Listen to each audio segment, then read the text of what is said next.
This is Trend Following Radio, where great thinking comes alive. Nobel Prize winners, legendary traders, best-selling authors, and the pros that know what drive us irrational human beings. I am your host, Michael Covel. Not filtered, raw, honest. That's my passion.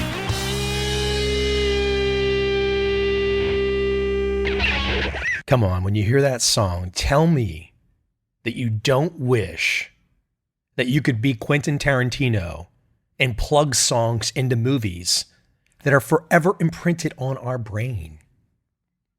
The Statler Brothers, Flowers on the Wall. What a great song. My home state of Virginia as well. Famous in the state of Virginia. Today I want to discuss a little Naval. That would be at Naval, at Naval. Naval Ravikant, angel investor, a guy who puts a lot of great insights out that I have retweeted, I've talked about, but he had a Twitter thread today that I really want to go through. But first, to lead into that, something that I retweeted the other day from him. School, politics, sports, and games train us to compete against others. True rewards, wealth, knowledge, love, fitness, and equanimity come from ignoring others and improving ourselves. Don't you wish that the leaders of every country would talk like that? But they don't, because they're not really leaders. They're just people that want to lead, which means they are people that want power, that want to be on TV and have their ass kissed. They're not real leaders. The real leaders don't want the political crap. Who the hell would? And so if you're some poor sucker sitting out there right now watching cable TV news, and you think that that sucker on TV who's promising you wealth and goodies is your savior, well, you're done. Well, you're not done. Because today, courtesy of my friend Naval that I've never met, I guess I should ask him to come on this podcast and see if he says yes.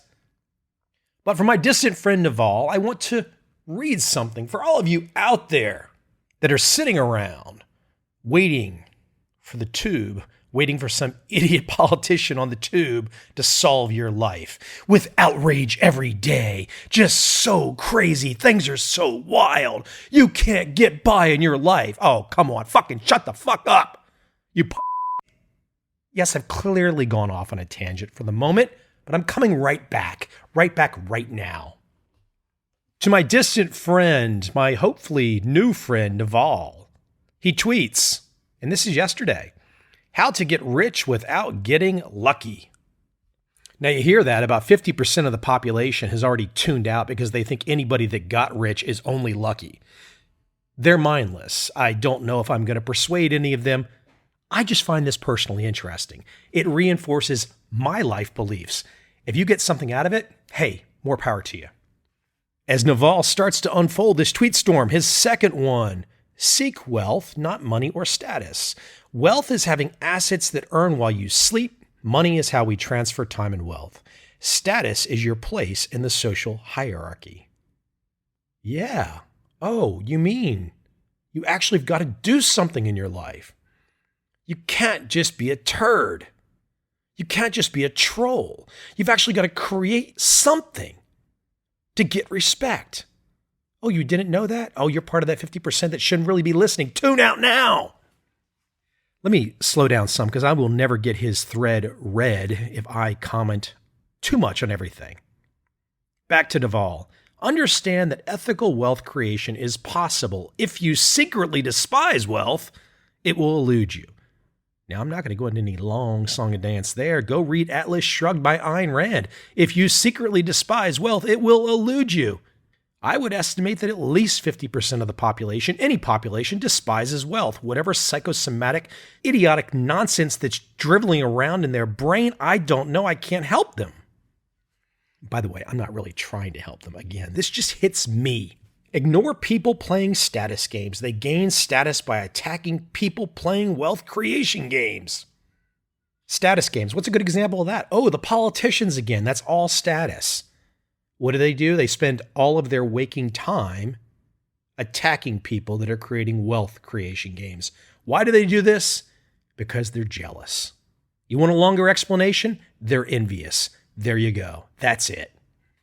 You're not going to get rich renting out your time. You must own equity, a piece of a business, to gain your financial freedom.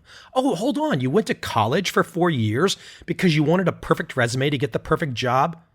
I can't help it that you're an idiot. This stuff is just classic Ayn Rand. I give Naval credit for channeling it in his own way. You will get rich by giving society what it wants, but does not yet know how to get at scale. No explanation needed. Apple, Google, Facebook, those are the big ones. But you know what? Pick somebody who's made not 100 million, but who's made millions. I'm a pretty good example. It's the same process. I mean, scale is all relative, right? Not everyone is going to get Zuckerberg or Bezos' scale. But you can get scale and still make a lot of money and have a lot of success along the way, along that fun way, because this is all at its root level. And that's why I played that Statler Brothers song at the top. This is about fun. You got to have fun, man. If you're not having fun, you're just waiting for the death man to come. Pick an industry where you can play long-term games with long-term people. Self-explanatory. The internet has massively broadened the possible space of careers. Most people haven't figured this out yet, which is absolutely amazing to me. When I saw AOL email in 1994, Netscape went public the summer of 1995, and it was game on. I had my first website up in 1996. Hey, I don't care if you pat me on the back, that's not my point. But the point is, what the hell are you waiting for? Pick business partners with high intelligence, energy, and above all, integrity. And here's the Mike adjunct to that. If you can at all help it, don't pick any partner. Naval goes on. Don't partner with cynics and pessimists. Their beliefs are self-fulfilling, absolutely 100%. If someone's complaining all day long, run away, man. This is one of the reasons that I love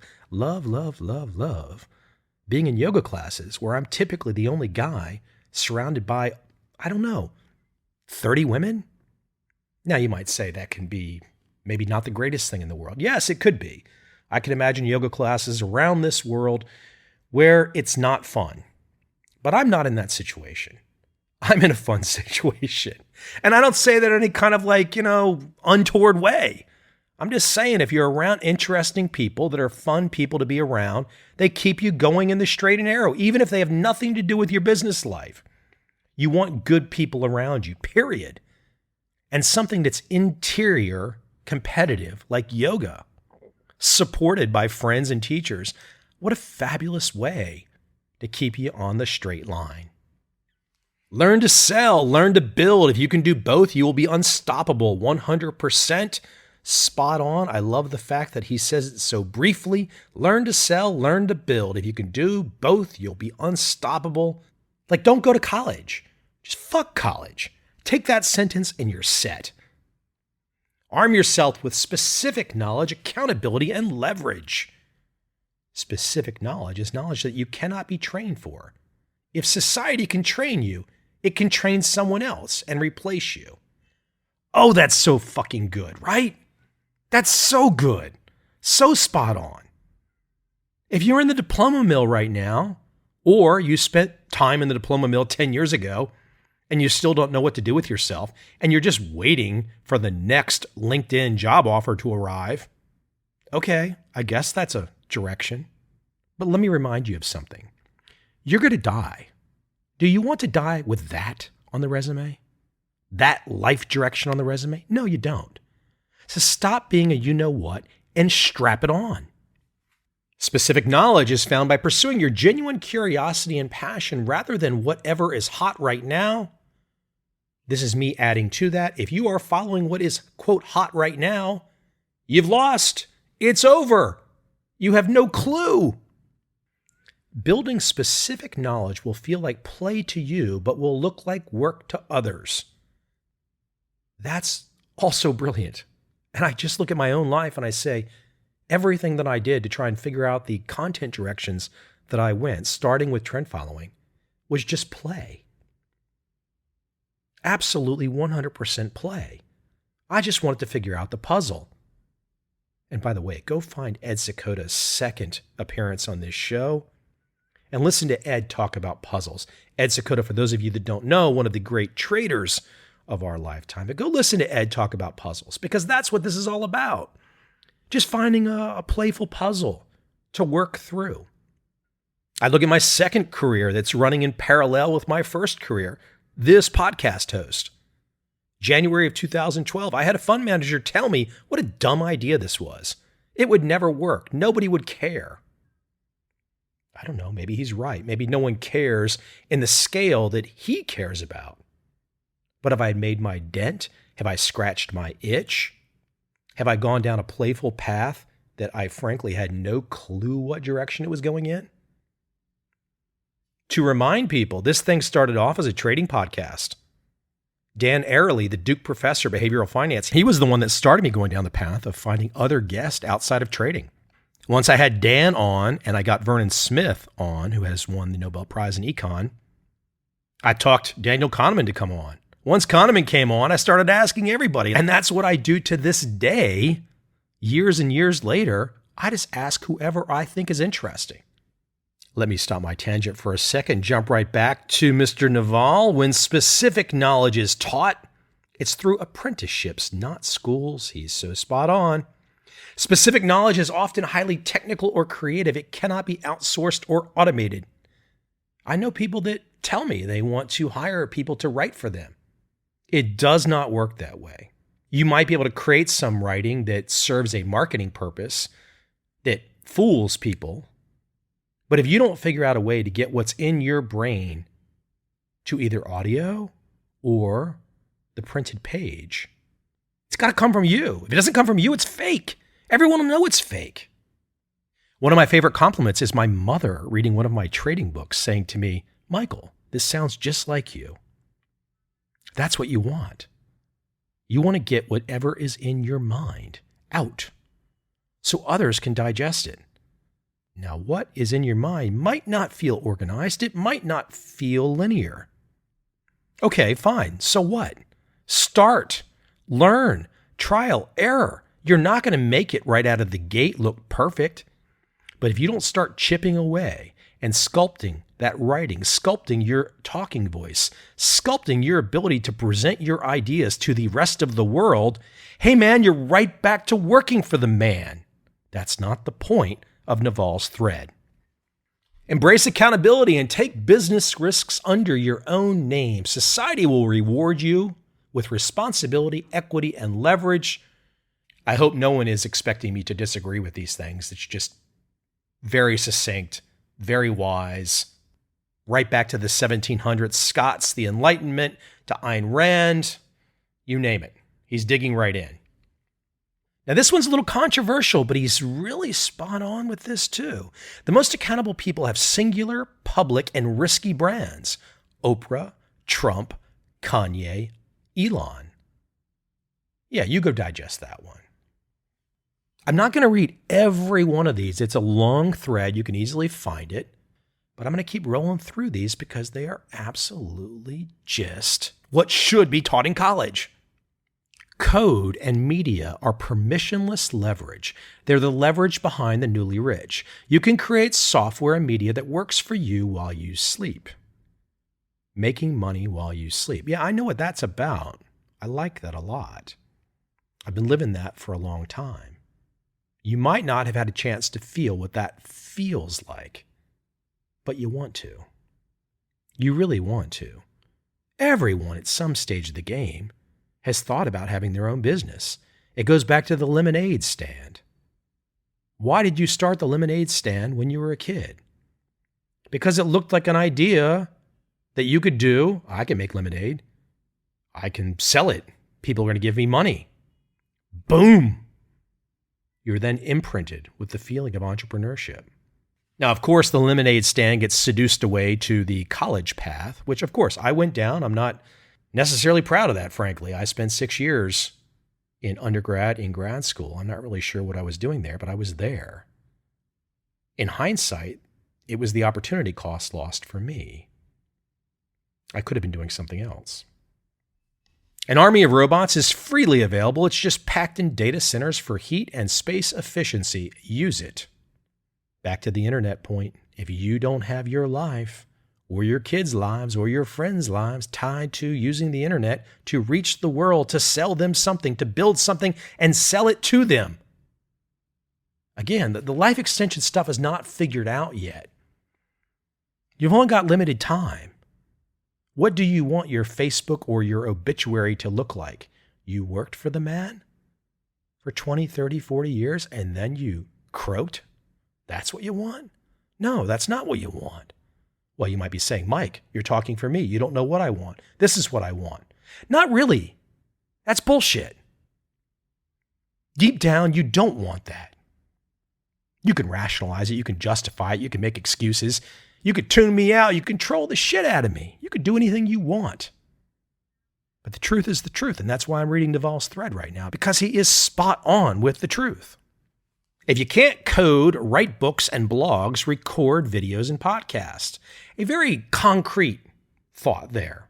I'm self-taught coder. I had no clue how to do it. I reverse engineered the process. I looked at code and I figured out what can I touch, what can I edit, so the rest of it won't break. That's how I learned to code. How can I figure out what won't break? Occasionally you break stuff. Most of the time I never really broke anything. Because unless you have a case of mild stupidity, if you look at code, you can figure out in many cases, especially something like a website, you can really figure out pretty quickly what's the part that you can edit. And if you can't, I don't know, I guess Starbucks needs baristas and stuff. You can sit back there and do that. There is no skill called business. Avoid business magazines and business classes. Yeah, he's right about that. It's all about experience. If you don't get in there and get bloody, have somebody punch you in the gut. I mean, there's nothing better than having the government fight with you over requests for documents or having someone sue you, some idiot who thought he could shake you down, all that kind of stuff. It's not fun while it happens, but in hindsight, man, you look down at the skin and you say, man, I've got some lizard skin now. I'm tough. They're going to have to do more the next time to take me out. They're going to really have to shoot my ass to take me out on the second time around. Study microeconomics, game theory, psychology, persuasion, ethics, mathematics, and computers. Oh, those would be the guests that I've had on this podcast since 2012. So go back in time and do yourself a favor and dig through my 600 plus podcast episodes. You will find many of the people on this show are right across those disciplines. Reading is faster than listening. Doing is faster than watching. But I do have an aversion to putting out a transcript for this podcast.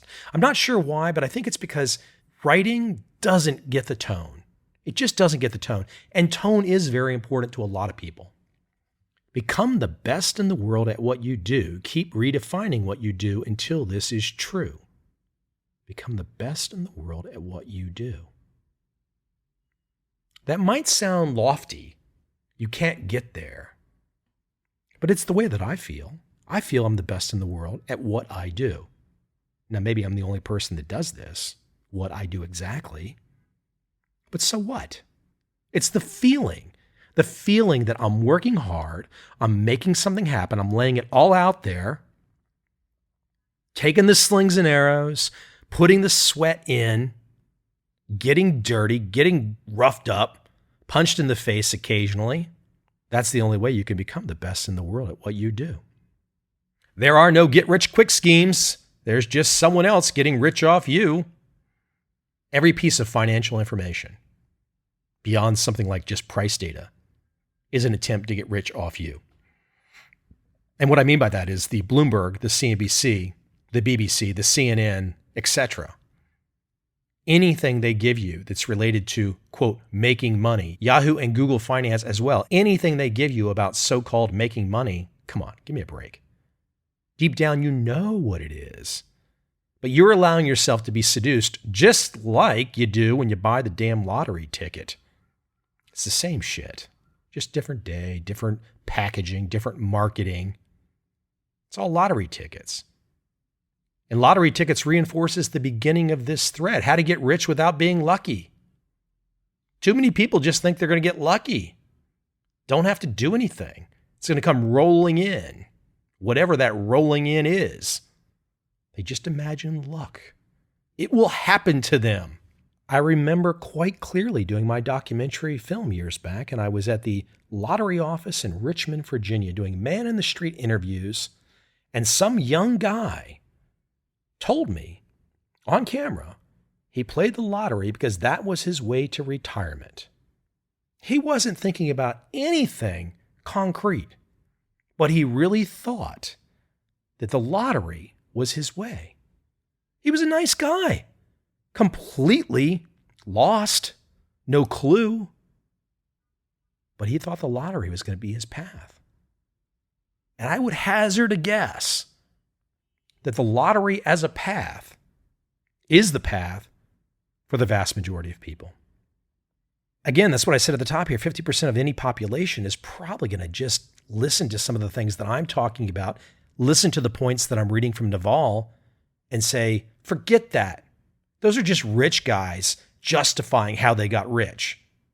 If you think that, you've not yet heard the right way. You're actually hearing the right way right now, but you know what? You probably don't really care if you're on that side of the equation because it doesn't sound like it's get rich quick. Because the get rich quick is the stuff that juices most people. Apply specific knowledge with leverage, and eventually you will get what you deserve. Very reflexive type statement. Apply specific knowledge. What specific knowledge? Well, you better figure that out yourself. What leverage? What leverage should I use? Again, that's a choice you have to make. Eventually, you will get what you deserve. That's right back to Ed Seykota, isn't it? Everybody gets what they want out of the markets. If you get nothing, that's what you wanted. If you lost a lot, that's what you wanted. If you made a lot, that's what you wanted. If you don't understand that, stop, replay this podcast last 20 seconds, and keep repeating it until you finally get it.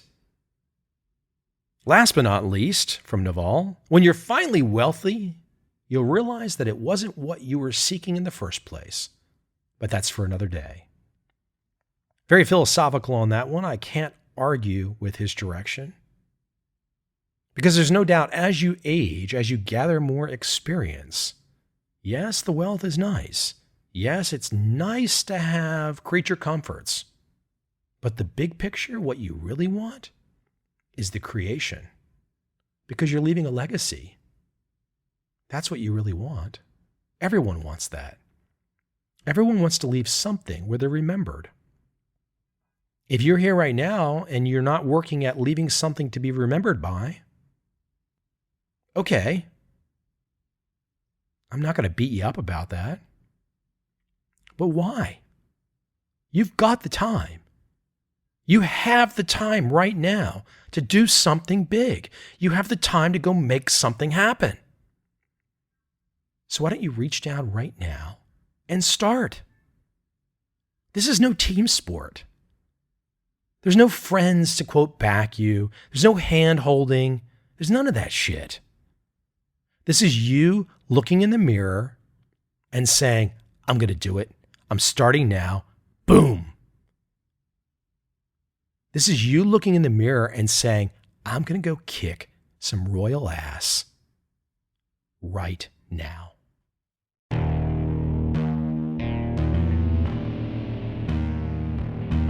I see a time when those awake will understand how to make money in up, down, and surprise markets. Whether new trader or experienced, college student or financial advisor, protecting against a crash or just trying to make a lot of money, trend following offers everyone an answer in uncertain times. To get started immediately, send me an email, michael@covel.com. I will send you the right trend following steps to take along with my free video. But if you want to buy and hold, trust the government and trust Wall Street, this is absolutely not for you.